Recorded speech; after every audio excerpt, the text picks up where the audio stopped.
Сайн байцгаана уу? Өнөөдөр та бүхэнд эдэм хийж үзлээ. Тэгээд дээрэс нь би яг хөл байхдаа ингээд бугларчдаг штэ хөх.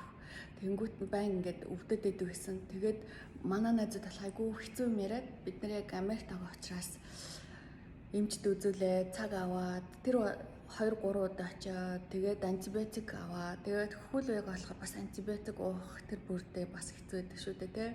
Хэцүүл хүүхэд нөлөөл нээж ихт нөөрт нөлөөлнө.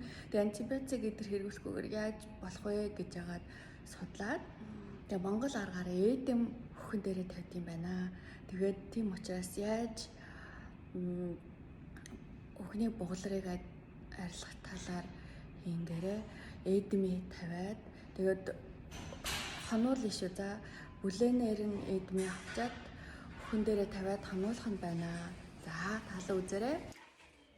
За сүгэ хөөрүүлчихлээ. Сүгэ хөөрүүлчихсэн. Одоо тарга хийгээд ашлах нь байна.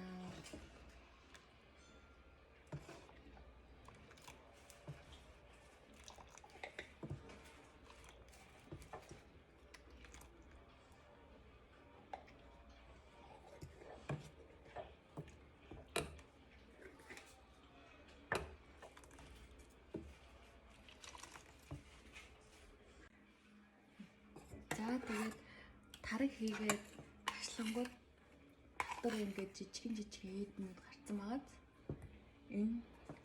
энийг сайхан мааралт хийгээл манай өхний төрөхөд ашиглаж исэн малгайны баг. Тэгэл одоо энэгээр шүүчин.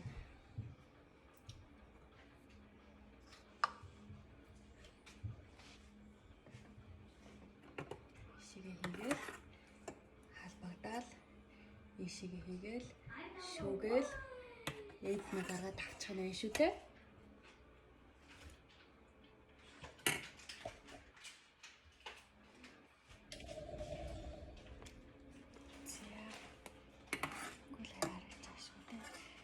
За тэгэл халбагдаал